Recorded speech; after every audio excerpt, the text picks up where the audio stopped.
Good evening, good evening, good evening. And we would like to welcome everyone to this edition of Rewind. Y'all know what it is. It's the Don, it's the Juice Man. We got special guests tonight. Uh, we got my brother from another mother, Mr. Jay Mike, sitting here. And, joining him is nephew, Mr. Kobe Miles, the future quarterback of the NFL. Anyway, let's get into this thing, fellas. Jay, Kobe, what's happening, fellas? Man, feeling good, feeling good. Ready to break it down, man. We had a lot of crazy stuff in week 4, so let's get it, man. Glad to go from the show.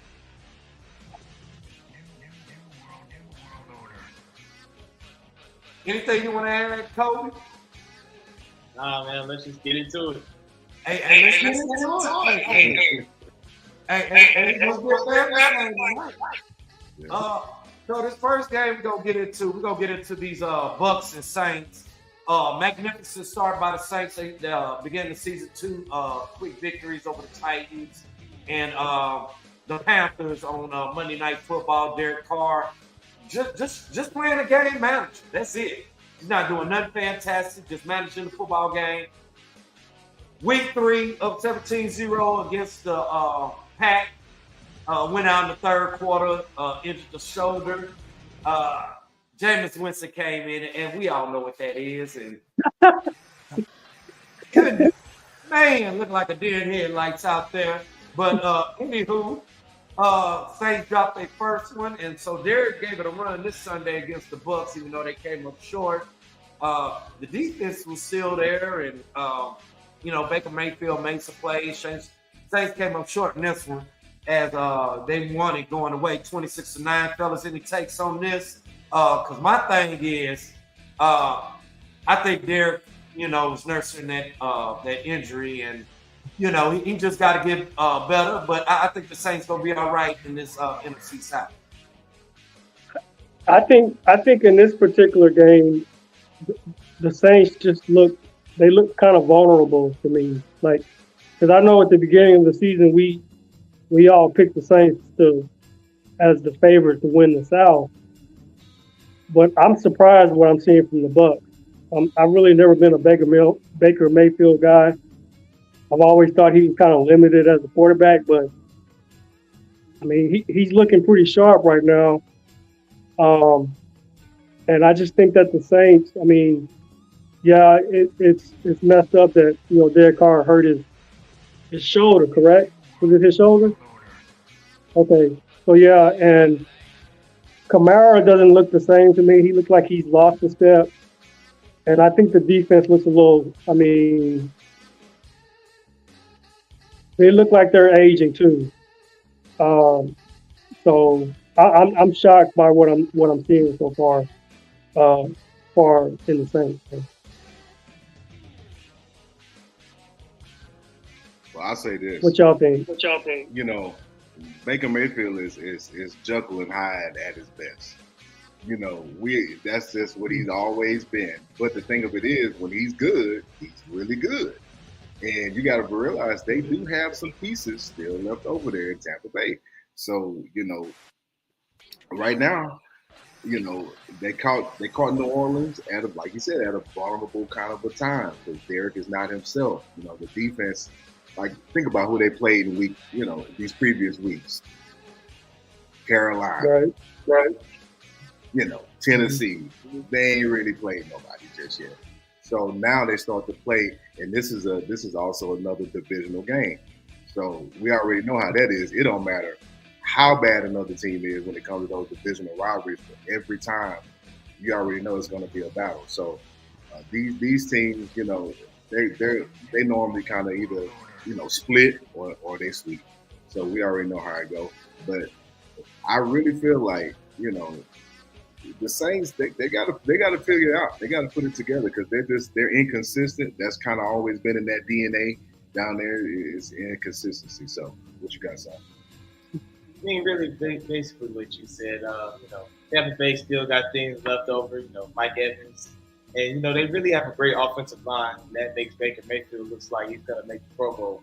And having a good defense as well, a good pass rush. on Derek Carr with a limited shoulder, that's just gonna put him over. It always will put him over. Derek just never does well with the pass rush. We know that all too well.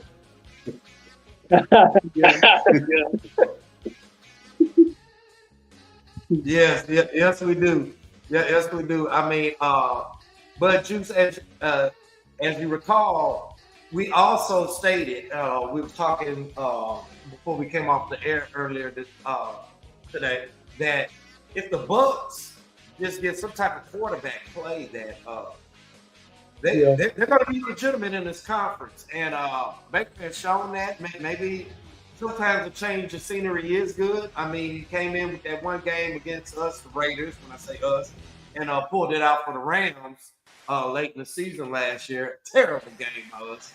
But now that he has the preseason work, the reps, he's formidable. He just has to stay upright.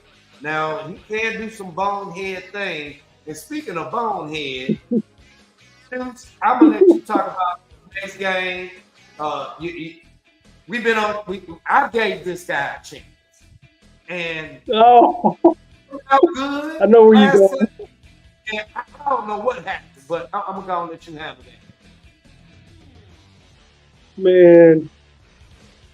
So these are probably two worst teams in the league.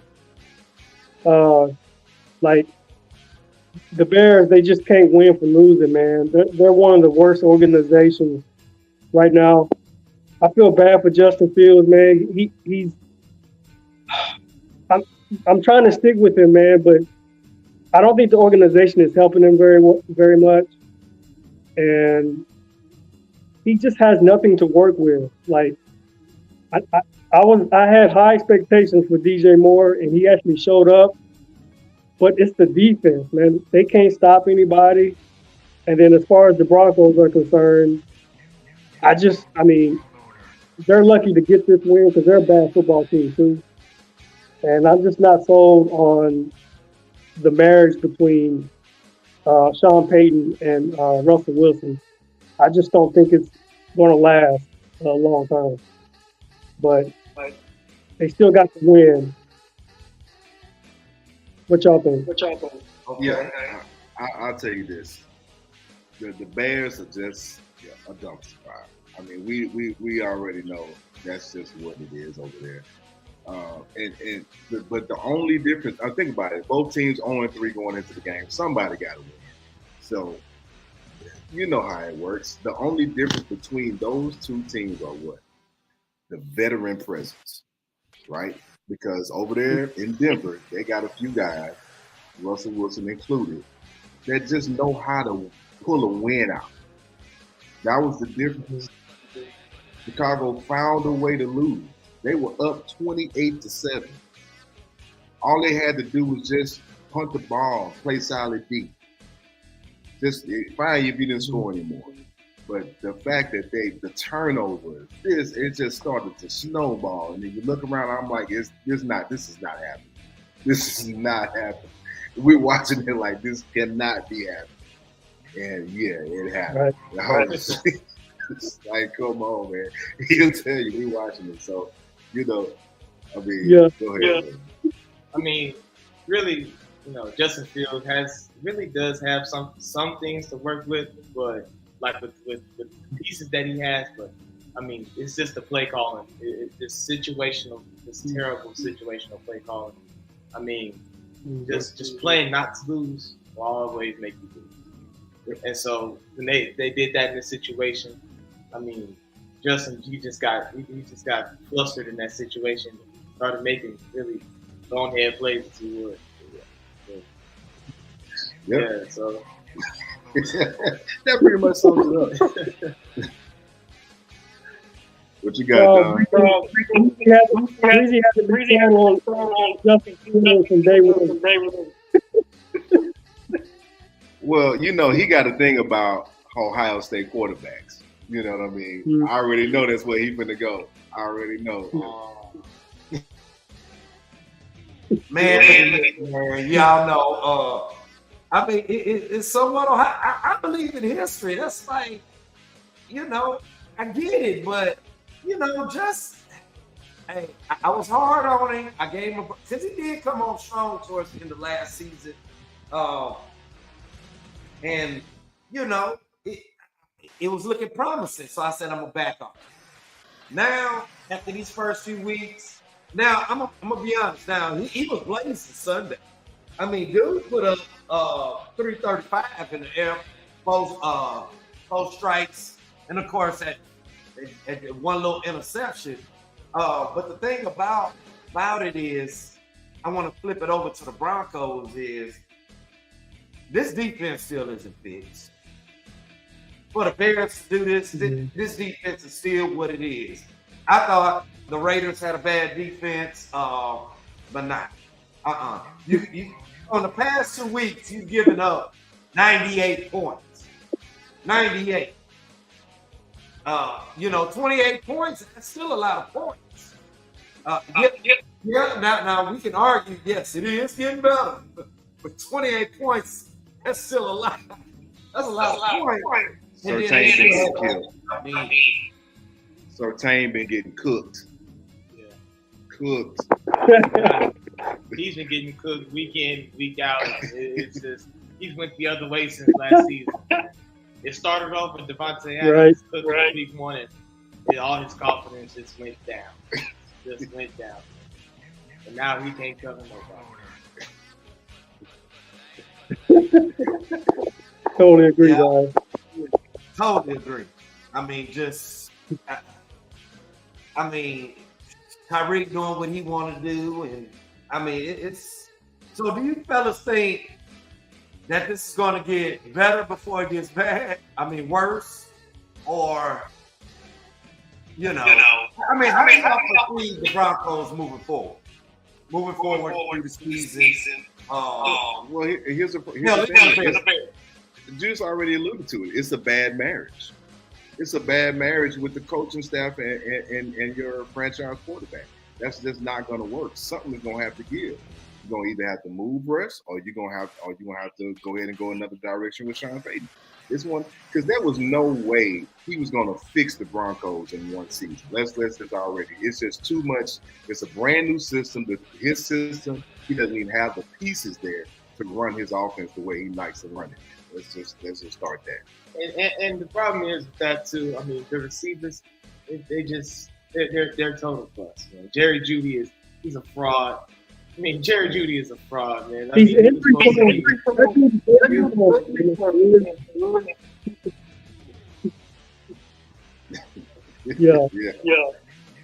Yeah. Brittle, man.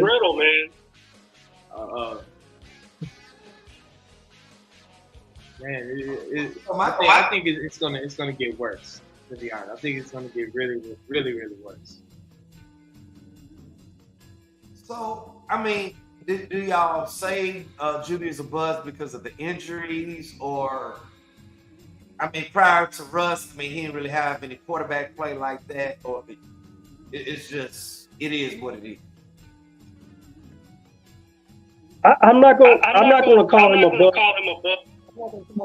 just yet. I'm gonna give him some time, but he's got to stay healthy, and that's just what it's going to boil down to for me.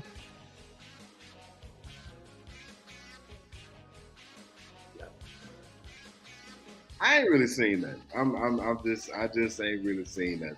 I mean, come on, think about it. It's only like the durability of a lot of receivers that are his frame and his makeup. It just ain't there in this league. It's just not there. So that's why you have a lot of issues with him, and even like my guy in Philadelphia from Alabama, Devontae Smith. Those smaller kind of guys are more prone to those injuries, but they can't take that pounding going through the middle. So, we're gonna kind of see. Jury's still kind of out, but it ain't really looking too good. Yeah. I think Smith though has been more productive. He's been more productive than Jeudy by far. He has. That's what gives him that edge. Yeah, and I think he's in a better situation. by far. Hands down. Yeah.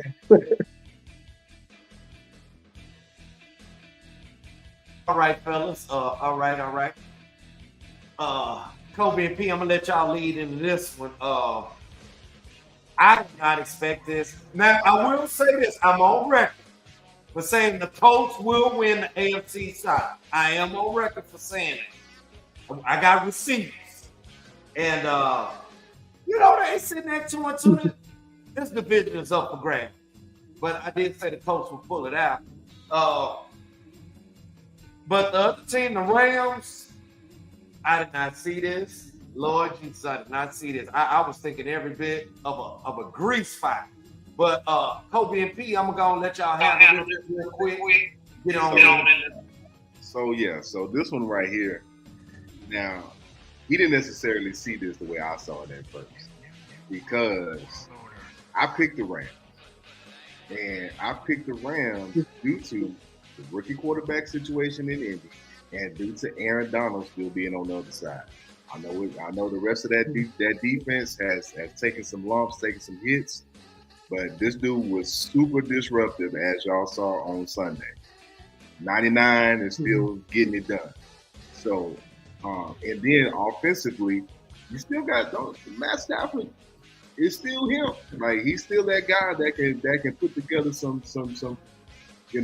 wins for you. And with the rookie receiver that they got, he putting up monster numbers. He already had 500 yards receiving already. So he's already putting up monster numbers. So you can't discount those guys coming in. And we already know Indy with the defense. So I ain't have a whole lot of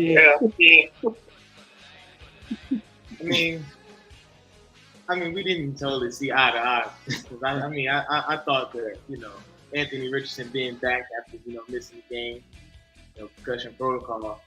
And I just saw them rolling on them because, the Rams defense is just taking a lot of hits. And, the D-line has got worse. Losing Jalen Ramsey, their only best corner last year, that hurts a lot too.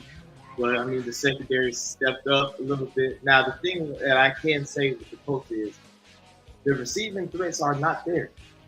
Michael Pittman Jr., he's a subpar at best right now. And Anthony Richardson is just doing a phenomenal job of using his legs, not only to run, but to create more open passing lanes for everybody else.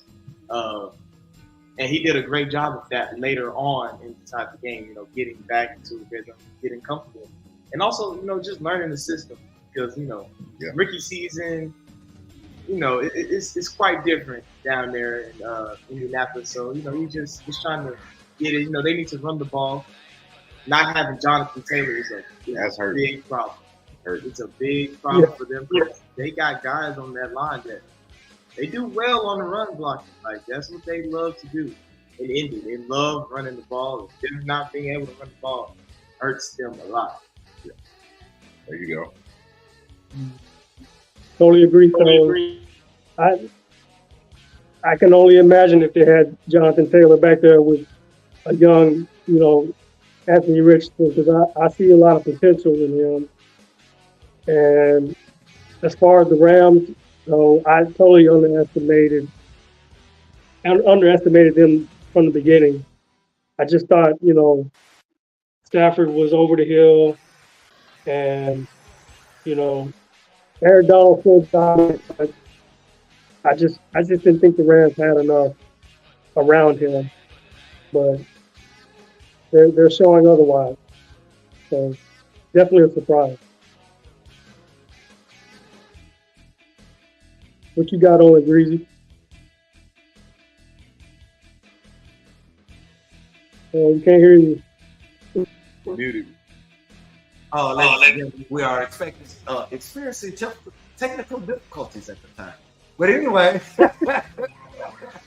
but like Jay said, hey, this is Matthew Stafford, and they got this one receiver, little white guy. I guess that's the rookie y'all talking about. I saw this in preseason, but I didn't really think much of it. And then alluding to the Colts, I'm gonna have to say this, Ursay. I know you're a jerk. Your dad was a jerk because you moved the team in the middle of the night from Baltimore out to Indy. At the end of the day, you got to work out something, Jonathan Taylor, because like Kobe said, these guys love to run the block. You got some road graders, and these road graders have proven the past few seasons to put this guy well over 1,000 yards rushing and make him very productive, and also put him in MVP talks. So you can either let this season fall by the wayside, or you can make the proper adjustments and get Jonathan Taylor in on this thing. Because not only that, me and Jay always used to say, a quarterback's best friend is the running game. And when you got a talent like Jonathan Taylor, it's going to work out for him. Same thing. I know everybody else, Greasy, you always flew to the Raiders. That last second interception, Josh Jacobs really helped AOC in that second half. Being able to move the ball. This is the Raiders' first time being able to run the football. Then on that first and goal, throwing that interception, don't hand the ball off. Because when you get these young quarterbacks, these rookies, it makes them feel comfortable. And we got a quarterback on tonight. We got a quarterback on. When that you able to hand the ball off and somebody able to get them 5-6 yards, some momentum, it take a little bit of the burden off of the shoulders, And now, not only that, it opens up an avenue of things. It opens up everything. Because now the defense has got to play honest. So once again, with Indy, Jim Irsay, if you listening, put the liquor down, put that cognac down. No, this ain't no cognac, but put it down. I know you got a drinking problem. Get with it. Sign Jonathan Taylor. Get this team going in the right direction. Because even though you don't have the strongest defense, that offense can I don't want to say overshadow, but it can compensate of having a weak defense, because with a running game, you're able to sustain these long drives, is what I'm saying. So, yeah. But anyway, that was our NFL rundown. We only get a few games in. The other games, they should have been close. I had no idea Deshaun Watson wasn't going to play.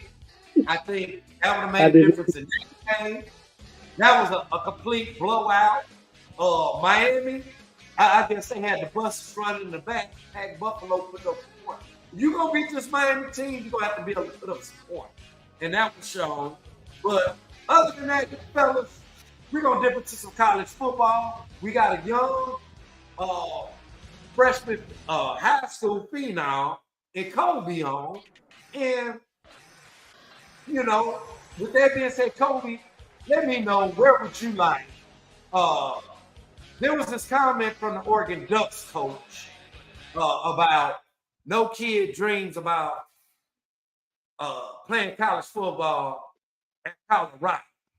Kobe, I'd like for you to elaborate. If you had your plethora of schools right now to pick from, even though that's going to come maybe next season or season after, if you had your plethora of schools, are you going out to Oregon? Or are you going where NFL guy is? Or are you going to SC? Or are you going to what Pops is winning? I mean, really, it all just comes down to, it's Deion and Boulder. I mean, look what they've already done in the short amount of time with the players that he has. I mean, he's literally just used the transfer portal to build his team. Like, he doesn't even have a full roster, and first game beats the ranked opponent. And then he gets some more wins. He falls short, to USC after the blowout to Oregon. But I mean, no Travis Hunter, it was a great game, but they've shown that they're gonna be here for a while. They've shown that they're gonna get the guys. they're gonna teach you some things while you're there. So yeah, it'll definitely be a place where I would most definitely love going. Yeah. Well, see, the thing also is this: the playing field is level. See, now with the transfer portal, that changes the whole landscape of everything as we've just seen. Like now, he's going to be able to go get those SEC type D linemen and O linemen because that's really the only thing that's been missing. Because let us not forget, Shiloh also didn't play against USC. So if Shiloh plays, as we saw at the end, them boys coming back, nah, they upset USC straight up. So like, yeah, they got a reality check the week before in Oregon. They got that reality check. They got a good, taken to the woodshed. They did. But once again, you still without your number one DB. You without Travis Hunter. Like this guy's a huge part of what they do on both sides of the ball. So what Deion is building is something that they've never seen, and they don't like it. they just don't like it because now he's bringing the culture to college football. He's making people are tuning into college football who have never watched one game of college football. So now this is great for the sport. Now, I tell you this, these NIL deals are really also affecting how things are moving because like for kids like him who are coming out of high school, if you're not a 4 or 5 star, you're not really getting those high D1 offers no more because they can just go to the portal and get guys that's ready to play. So you as a young kid, that's why we on him so tough. You got to be putting in that work. You got to be 4 or 5 star. You can't be just a guy, just like 2, 3 stars coming out trying to. You're not gonna get those D1 offers like you used to because these coaches don't have a long lifespan. They got to win within year 1, 2, 3.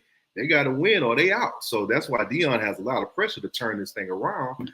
So he's going straight to the portal. He's bringing that luggage in his Louis. Let's go.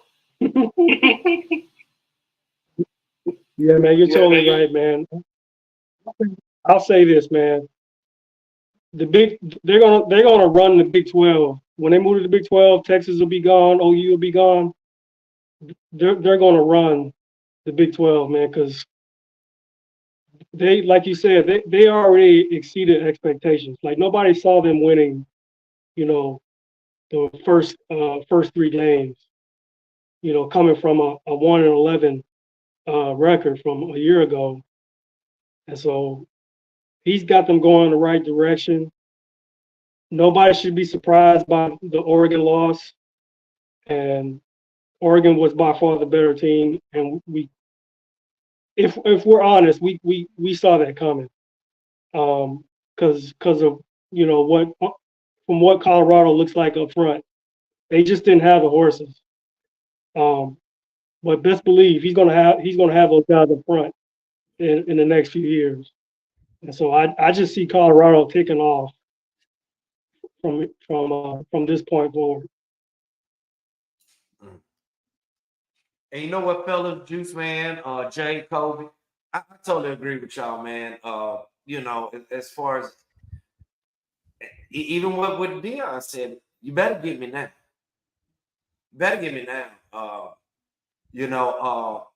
And speaking from experience, for those that don't know, me and Jay, we coached together this year for the first time, and we received these. I don't need to call names. You know who you are.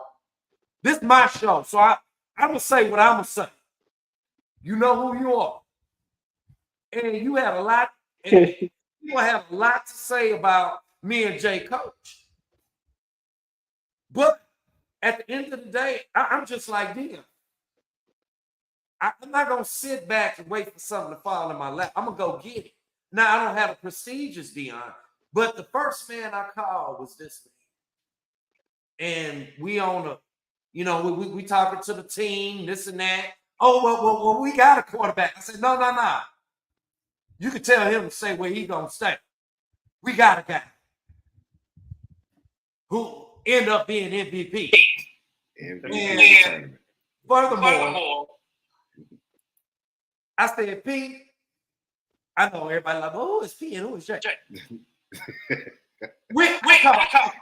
Yeah. Look, it was like, P, I need for you to run that. Oh, cool. Got it. Everybody know I'm coming with the D. And this is the kind of, so what Deion going through basically is what I'm saying is we felt this. Yes, we got it done right off the bat with all the pushback and stuff. Yes, we was able to hoist a trophy and bring home an MVP type caliber player. But we understand. But in the same sense, me and him, we was able to stay the course, keep the eyes on the prize, and like P said, we're here to win a championship. We not, and then here go Coach Green. I'm not here to stroke egos, hold hands. That's my style. And Deion had that same style when he walked in. Hey, y'all might go and hit the port. Y'all might go. Same thing. We're here to dominate. We're not here to patty cake. We're not here to, get close, or we don't need no participation trophies. We don't need none of that. We're here to win it. We're here to win. We're not here to do anything. Like you heard Prime say all the time, I've been a winner everywhere I've gone. We win. And that's the message that he's sending to these, to these young men as he's bringing them in. If you want to win, come over here where I'm at. And not only that, they're helping them off the field become better men, become better, brothers, better, fathers, not be just baby daddies. Understanding those type of things. Like that's something that, as we know, as Black men coming up, a lot of times in these single mama households, they ain't got nobody. So this dude is you telling them boys that I love you every place. Like if you seen what he did for Jimmy Horn 2 weeks ago, when they came back Colorado State, his dad's locked up. Told him, hey man, your daddy what man? He do this one for Pops, man. And that boy went out there and scored that touchdown to secure the game. So it's those types of things that's the intangibles. That's why Deion is moving a little bit different. That's why he's getting. If y'all not paying attention to the recruiting class that's coming in, I'm telling y'all need to pay attention because he put me on to hey, he got some dudes coming. Yeah, he got a lot of dudes coming. He got a lot of dudes, offense, defense, all skill positions. He got dudes coming from everywhere. Flipping commits from Alabama, Georgia, just everywhere. Man. They flipping it. They going to Boulder. Let's go. Man, that's crazy, man. Like, I just, what's irritating to me though is the backlash that Deion is getting. Like, the coaches, they see it. They know that they're in trouble because, like Deion said, you better get me now. And they know that Colorado is going to be something to contend with, and the fact that Deion relates to these kids, it's so threatening to those people that that are showing hatred towards him. And I hate saying that, but at the same time, I'm just like, Deion's got to do what he's got to do, and I'm pulling for him. And I feel like a lot of people are pulling for him, and I just can't wait to see these next couple years what Colorado's gonna look like. Well, think about it. He said one more thing really quick. You heard this on the telecast. The dude said it looks like the BET Awards on the sidelines at the Colorado game. They don't like that, man. Was that good? Yeah, Gus Johnson told him, man, hey, it looked like the BET Awards. Everybody here. They don't want that, man. That's not the look they looking for. You know what I mean? So we already know how this works. So yeah, everybody's supporting everybody that looks like us is supporting Deion. Absolutely. And this is why, you know, the whole Colorado State situation, coaching against another brother, you see what Deion did. He always took the high road. He never said nothing about that man. Mm-hmm. So that man stepped out of line and insinuated what he insinuated. We all know what he was trying to say. You know, so yeah, he had to check him, and everybody came to his defense. You got The Rock showing up. You got all these guys, like, I mean, super duper stars showing up for this guy.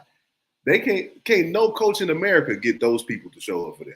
Nobody in America can get that. Nobody had those we talking about A-list people showing up for Deion. They hate me. They don't want to see that. So, you know, it's just he just moving different. He moving different. He got that juice. He got the cachet that no other coach has. That's what's going to put him on the same playing field with the Sabans. Once he get a win, it's game over. Once he get that trophy, it's over. Totally agree, man. Fellas, I think this Colorado team. I know it's some doable games in there. I think this Colorado team pulling about. At first, I ain't gonna lie. When I heard the announcement Deion was going to Colorado, I said, "Damn, the Pac-12, they loaded." Hey, 3 wins thus far. I'm looking at this team to score somewhere between 6-7 more victories. Well, not more victories, but get that win total up to 6 or 7 dubs. I'm not saying they're gonna just wreck shop all the way through, but I will say this: the way they were resilient against SC is you're not gonna just be able to put these boys away. And I think Travis, this is about week 3. He come back this week. Home.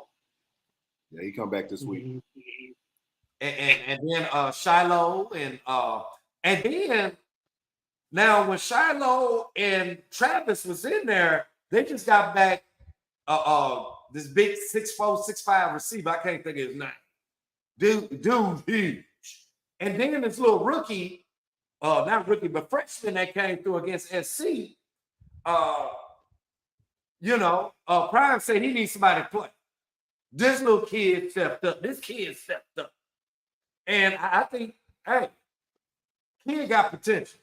Got hands like glue, wheels on him. And you got to respect, he's going to make the tough catch. Could use a little bit more polish on the route running, but that comes with time. But I really like what I'm seeing with this. And I know, everyone's been talking about the Colorado thing, but this is the headline in college football. Don't give a damn about no Michigan and Harbaugh coming back. Did y'all know, can anyone on this panel actually sit here and say that they knew Harbaugh was on suspension? And when he was coming back? Because I think yeah, I knew he was we kind of knew because it was on the ticker all day long. But it's on ESPN on the ticker. But it's look, man. We already know. Think about it. Colorado won 1 game last season. 1. So if Colorado makes a bowl game this year, do you know what kind of turnaround that is in 1 season? To make a bowl game after winning 1 game the previous season? Bro, come on, man. Like, look at the season.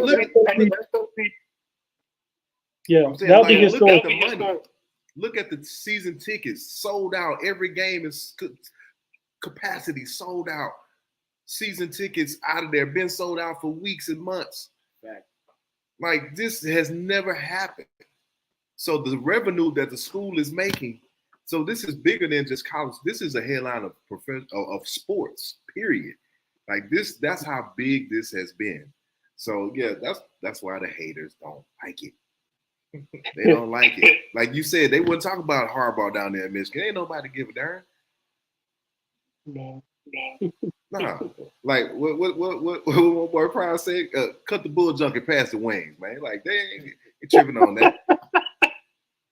That's it. Let's go. Oh man. Yeah, buddy, man. Good time.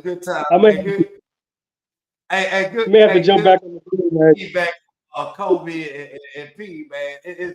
Man, that's just that. It's just what it is. On rewind, this is how we do it, man.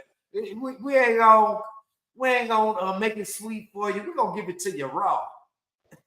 Right? Hey, before we go, I got a question for you guys, man. I see you repping LSU. I gotta ask you, what's your take on Brian Kelly, and do you think he's the right guy? And like, how do you So here's the thing, and Green and I talk about this all the time. We talk about getting fired, right? But who do you go get? Who do you go get? Right? The one thing, if you look at the landscape of the SEC, stability is key. Right? You look at what's going on at Georgia. Kirby Smart has been there. You look at what's going on in Alabama. Saban has been there.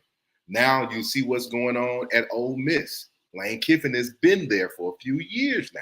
You see how that program has completely turned around and started to become solid. It's just, I know the expectation of LSU always so high, and we have no patience. So sometimes you got to just be still and let the program develop. Let the guy get into it, and because it's hard to find. I mean, think about it. What other credible names are you really going to bring in? You're going to try to take a chance on some coordinator from somewhere, maybe? Like, and we don't do that over here. So that's why they went out and got Brian Kelly. So it's like you kind of got to take the lumps, you know, and really start getting a different kind of recruiting class come in and really, you know, because this Jaden Daniels, this is his last season. He's coming out. So, you know, start looking at where we're going from the future. You know, try to really see what we bringing in as far as the next recruiting class. And that's really what I see. It's the lack of stability, because think about it. We just had Coach O. One, Right. You know, kind of kept him. The reason that worked because he was already on staff when we got rid of Les Miles. He was already on staff, so they was able to just rally behind that and keep the same system in place. So now we got him out. Now it's a whole new aura, whole new culture. Yeah, you know. So it's like we got to kind of either let that, you know, let it go and kind of let it marinate, kind of let it, you know, kind of sit in there and see what we can do. Because otherwise, who you go get? That's my question. Right. So hey, remind me, did Orgeron, did he get fired or did he? I don't remember. Say that again. Did he resign or did he resign or did he get fired? I don't remember. Coach. Coach O. Coach O resigned because you know it's all politics. Man, they fired that dude, but they said he resigned. We know how it went down. They told him, "Hey, man, just you know, you one of us. We don't want to put that out there like that, but going right off into the sunset. You got your ring, all right, baby." Because they didn't want him to be the interim coach when that happened. Yeah, they didn't want it. The players rallied and said, "Well, what are we doing? We good." Mm-hmm. So they didn't want him from the beginning. Wow. So when it was time, they was like, "Yeah, nah, don't get up out of here." That's crazy. So, what other surprises do y'all see in college football besides the Colorado? We see LSU now. LSU pulling up at 3-2, and do you think Florida State? Me personally, I don't think Florida State can sustain what they sustain. Eventually, we're going to have the Michigan, Ohio State. Somebody going to cancel somebody out. The SCs and the Oregons, they're going to eventually cancel along with Washington. They're going to cancel each other. So, how do y'all see all this playing out? I mean, do you have any other surprise schools? Any other surprise quarterbacks? Anything? Well, I mean, I think. Oh, go ahead. No, you're good. You're good. Go ahead. I was gonna say I think the biggest surprise is the Pac-12 as a whole. I mean, you got Washington, you got the Utahs, the UCLA's, the Oregons. They're all ranked, and I don't ever remember a time where they were all ranked in the top 10. And so I think it's going to be interesting to see which one of those teams is going to come out. Like any of those teams going to make the playoff. And I think the rest of the country is pretty much wide open. And I'm also interested in seeing if Texas is going to fall asleep this week against OU in the Red River game. I mean, I have no loyalty to either one of those teams, but it's always one of my favorite rivalries to watch. And so I just want to know, is Texas really for real? Because we're going to find out. Yes, Juice. For those that don't know, Juice is an Aggie. Juice is an Aggie. I'm an Aggie, yes, sir. Don't laugh at me too hard. It's all good. Hey, I've been an Aggie since 1993. Yeah. What you had, Coach? I mean, Washington. I'm just trying to see if Washington is gonna be for real because my sleeper quarterback right now is Michael Penix. I mean, this dude is just lighting it up, and because he goes to Washington, people really didn't pay that much attention to it, but now you guys are really seeing like this dude is for real, and so now he's putting up these numbers, and his leading receiver is pretty like that too. He's also one of my sleepers, and I just really want to see how they fold out against the best teams in their conference in Pac-12, of course. Yeah. But also a sleeper in mine is UCLA. If they just win out on their schedule, which will be hard to do, but they just win out. They true freshman quarterback and Dante Moore. They could make some noise because they got a pretty solid roster there. With the quarterback leaving from last year, they definitely filled the hole with Dante Moore going to UCLA and putting up these numbers. And I just really want to see, like he said, see how the Pac-12 just folds out because it's really interesting with all the teams. Yeah. And you know how it is. Green. We're from the West Coast, so most of the country don't stay up that late to see. They don't see these guys, so they have no clue. What these teams even look like, most of the countries, until we get to the to the playoff, we get to the bowl season. They're like, man, what's this guy? So, but for me though, my thing is this: these Big Ten teams, the Michigan and Ohio State, they're gonna do what they always do. They're gonna get to the playoff and they're gonna get bounced and rolled on like they do they ain't played nobody. They played in Chattanooga Tech and come on now. That's not going to get it done.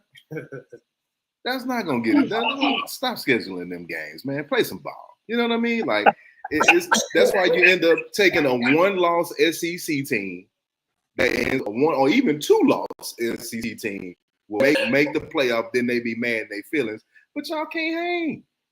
Y'all can't hang. They don't play nobody. But you're so right, man. Like they need to schedule an SEC team like from opening kickoff, opening game. They need to like go play Alabama at Tuscaloosa or go play go play your LSU Tigers in Baton Rouge or something. Just to start it off right off the bat. But and just now remember, I got receipts on this. Now I said this. Once UCLA and USC go to the Big Ten, they're gonna run that thing. Right. They're gonna run that thing. I'm just gonna say what it is. UCLA along with Utah they have top defenses in the nation. And then you get a team like, even though Utah not going that way, but UCLA able to play defense and got an offense, that's gonna be a problem. SC, as dynamic as that O is, now, look, y'all know Iowa struggle to put up points. What they averaging this year? About 13 points a game. They got to beat people 16-7 and stuff. That ain't gonna get it. Minnesota trash. Michigan State got rid of the brother on some rape charges. Trash. That stuff starts 2-0. That stuff looking like 2-3 right now. Trash. Hey, Indiana basketball, Illinois. I don't know what the hell they do. Basketball, football, baseball. That shit don't work. It just don't work over there at Illinois. That's trash. So now we just left with Penn State. Oh, we know what that is. Y'all always finish a strong third every year. It's always a strong third. Am I lying? It's always a strong third. So Ohio State, Michigan crap. Man, look at him. Like we say, it's one and done. Every time y'all get up in there, Michigan out of there. Ohio State, y'all got to play LSU. Goodbye. It don't matter. So I look at an SC and a UCLA. Boy, look at here. Come hell or high water. I don't even know if I want them in my conference. I'm just gonna keep it fun.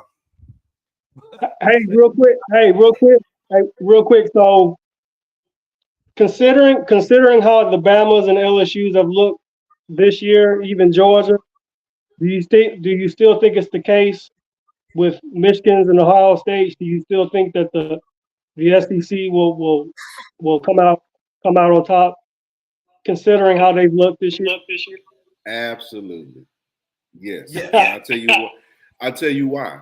Because week to week, if you go down the schedule, we do this every year. This is why we say the SEC is still the best conference. Every week, it's a dogfight. Anybody can get you. Arkansas can get you. South Carolina can get you. Sprint Lorella over there, he can get you. Like Ole Miss can get you. Mississippi State will get you if you ain't right. Like Florida will sneak up and get you. Like Kentucky, we see what's going on with Kentucky. They'll get you. They'll get you. Tennessee. Like, look, it's like every week you having to play strong competition every week, so you get battle tested. So yeah, you might have 1 loss, 2 losses, but my 1-2 losses is against top ranked opponents in my conference every single season. So that gives me a little bit of an edge because y'all ain't in the Big Ten. As of how it's landscaped right now, they're not playing anybody. So think about it. Ohio State don't play Michigan to the last game of the season. So now we're playing, Maryland and Rutgers and, Purdue, Northwestern. Come on, man.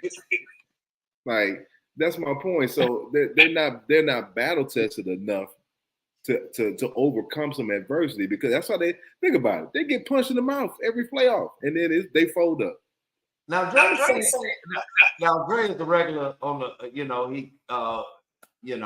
but shout out to Dre. He always call in and he catches and he gonna put his 2 cents in. He gonna get it in, but he say Maryland good. I that throw on the end. They're good though. Well, I'm gonna tell you like this. Tua turning it over is 2.0. Little brother does the same. Yeah. Okay. He just reflects like his big brother. He has the highs of the highs, but man, he has the lowest of the lows. Man, this dude, week in and week out, he just seems to disappoint me when they play any type of competition. So they're they're not. I'm sorry. Yeah. Hey, I told y'all I like how he put that good. I like see that word THO though. I like how he put that in there because he don't even Dre, come on, dog. You don't even believe that, bro. You don't even Now, Dre is a Kansas City Chiefs fan. We out there always messing with me because I'm a Raider. Yeah, I know we lost. And y'all, Y'all did what y'all had to do, but it's all good, baby. You know. You like that coach. I don't even know who the coach is. Yeah, now they got a brother over there coaching in Maryland, man. Yeah, he owned it though. He makes them look good. Yeah, He makes them look good. But yeah. Okay. Y'all want to hear something funny, man? So we was talking about cats. I know, man. We talking about Deion, and we talking about all the influential black coaches. Man, what the hell happened to Ed Reed out there? Oh man. What y'all remember? Ed Reed.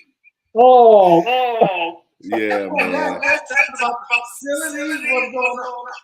That didn't get the cup of coffee, man. They got rid of it. Man, look, Ed just went to a bad situation, man. You know, the board they didn't want to spend them. The problem was he uncovered the fact that them fools were down there stealing money. So that's why they ain't had no doggone facilities. Because the administration been pocketing all the cash. There's no reason why a university should be in the shape that university was in. As a whole, we talking about the dorms, everything as a whole, not even just the athletic facilities. This was just Bethune-Cookman is a bad situation. did he not know going into like the hiring process? Like, didn't he do some investigating or something? Like, I find that surprising. Like, you would think he would do some research before applying for a coaching job. I don't know. Well, he just said it right here. He once he opened up that can of worms, because now it's like, they start unraveling everything. Audits started happening, all kind of stuff started going on. I'll say, Hey, I have a question. Did they buy on the contract? Man, they tore that contract up. It dry, but they shredded that. They said, no, don't even worry about it. We can't find it. Mm-mm. He should have stayed on the Miami coaching staff. Wasn't he like a? I thought he was on their coaching staff.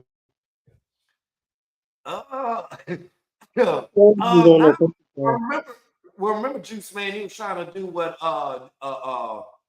Prime did, and then you got Tyrone Wheatley. He out there, either Hampton or Howard. One of them, T-Dub out there. Yeah, don't forget Eddie George. Don't forget Eddie George, Tennessee State. Yep. So. And Drake said, "Hey, you must have his money."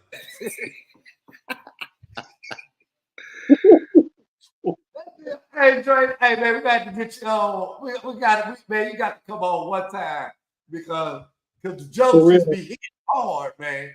Oh, Hugh Jackson at Grambling. Yeah. Hugh Jackson. Yeah. What about him? Mm-hmm. Yeah, man.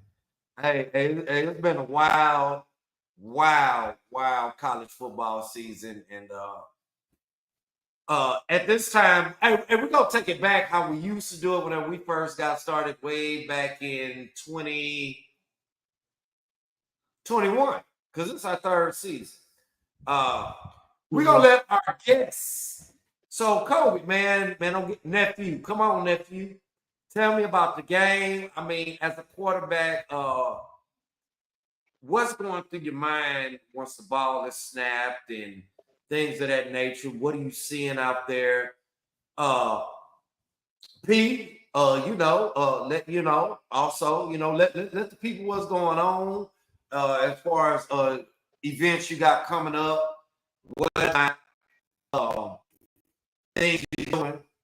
Y'all just gotta talk to people a little while. All right, go ahead. Well, I mean, as a quarterback, goes to my mind really is when I snap the ball. Before I even snap the ball, reading the defense is always key.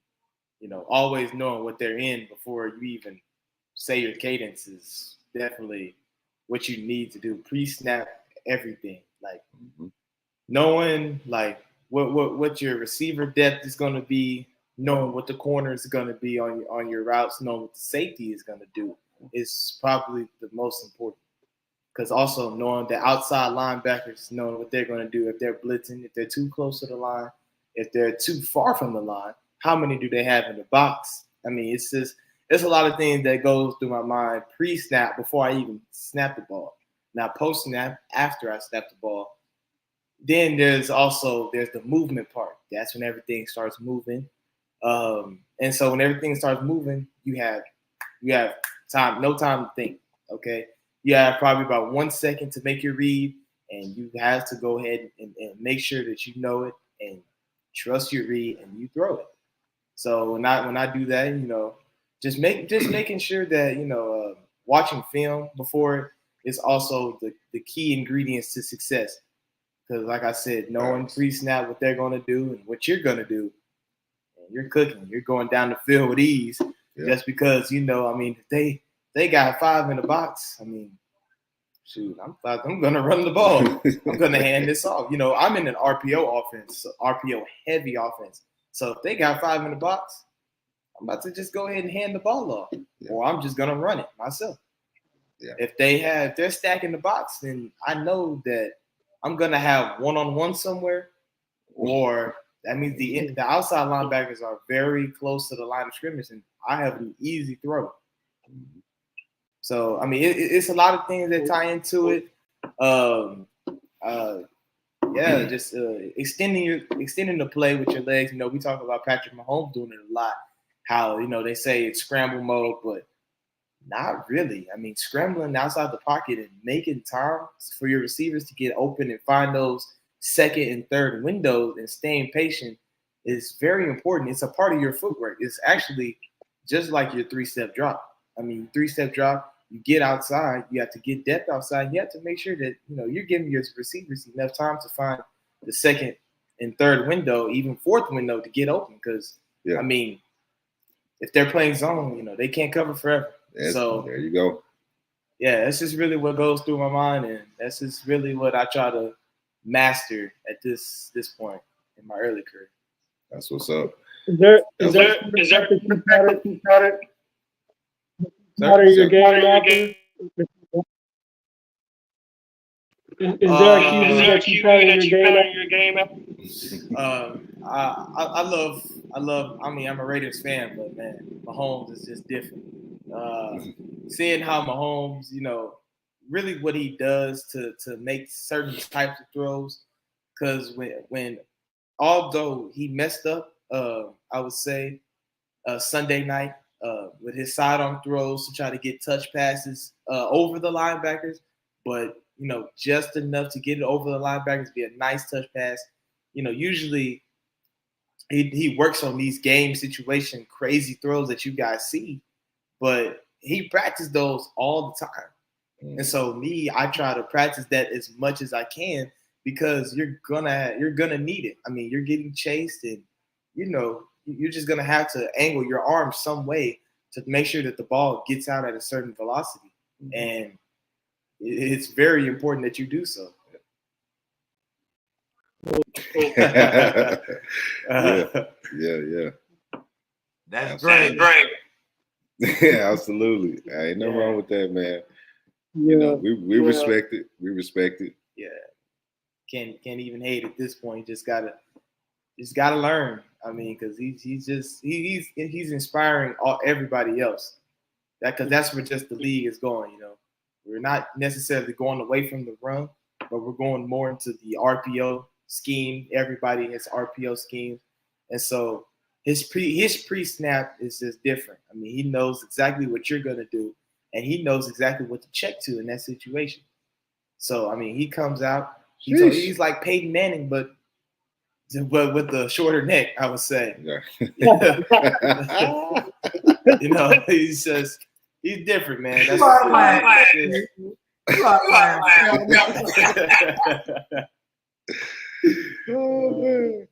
Yeah, man. But yeah, that's it, man. That's what I'm doing. We're pouring into this guy on a daily basis. Oh no. Oh man. He can read. Come on, Gray. Yeah.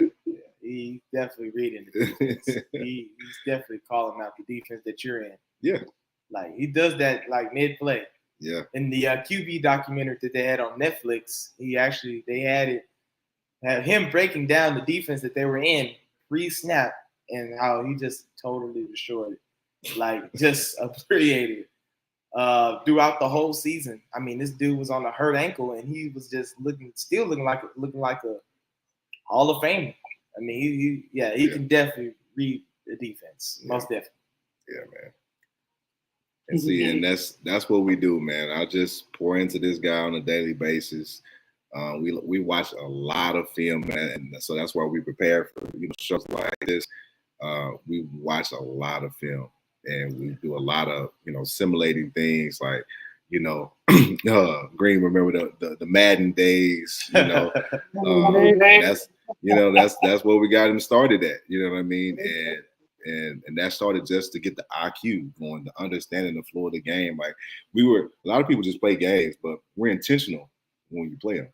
You're playing them to understand, okay, what do I do in this coverage? It's cover 3, it's cover 6. Can I identify what you're running? Like it's not just pushing buttons. So now he started to take that and translate that out to the practice field. So now, boom, now he's playing 7-on-7, KB3, Sammy's plug, but 7-on-7.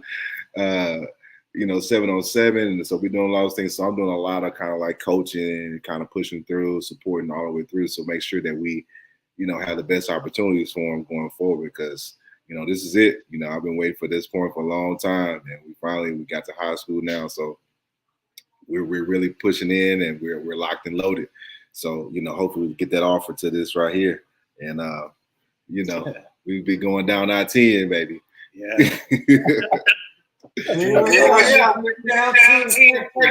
Yeah, man. Let's go. Appreciate y'all, man.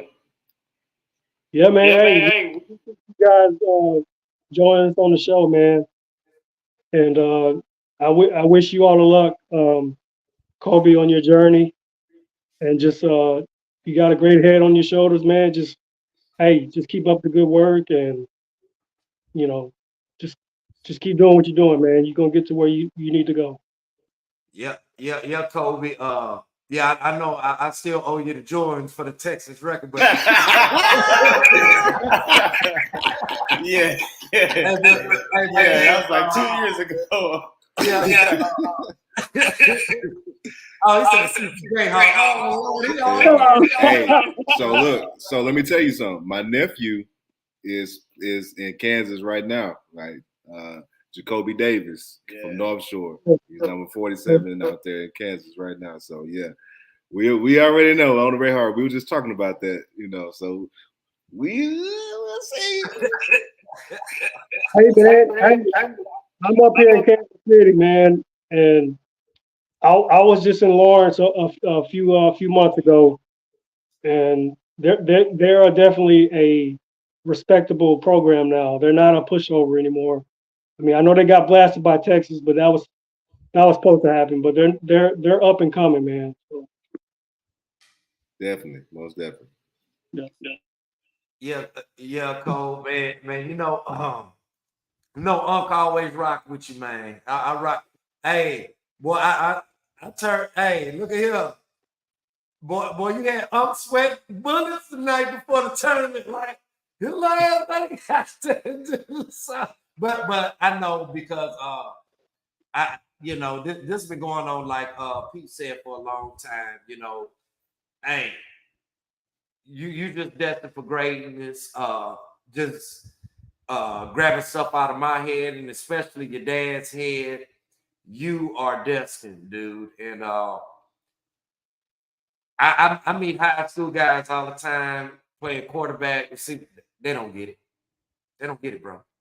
They don't get it. And but I think your dad, he's done a great job. And me and P, we may not always see eye to eye on the game, but in the end, we were basically speaking the same language. It was the same language, but we were coming from different directions. That is. But that's just that brother from another mother thing. I love the fact you guys took time out to come join me. Pete, hey, you want to come back next week and do it again? Come on.